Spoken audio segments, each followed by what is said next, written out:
Hi gardeners, today we're talking about how to put your tomato plants in your garden. So this is very important if you're here in South Jersey like I am, because we have blight in our soil here. I don't know if you have it if you're in the rest of the country or some other place or a different zone, you might not have blight in your soil, but most areas have it and it's coming because it spreads really easily. So it starts out soil borne and it creeps up on the leaves. When it rains, the tomato leaves bend down and they hit the soil and it leaps up. That fungal infection is spread from the soil and then it starts to climb up your tomatoes and destroy them. So there's no way to prevent it. We can only manage it if we're going to do that organically. So if you've been following me for a long time, you already know this trick.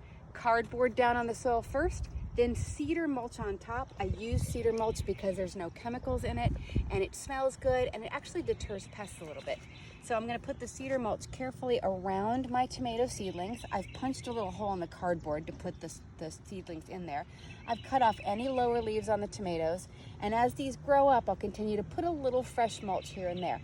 If you followed me for a very long time, I used to put plastic sleeves around these, like plastic containers, to aid again in keeping the leaves from touching the soil. But what I discovered over time doing more research was over the course of the summer, the blight becomes airborne. And by the end of the summer, it's on everything in your backyard. So that little plastic sleeve I was using was a wasted step, so I'm not doing it any longer.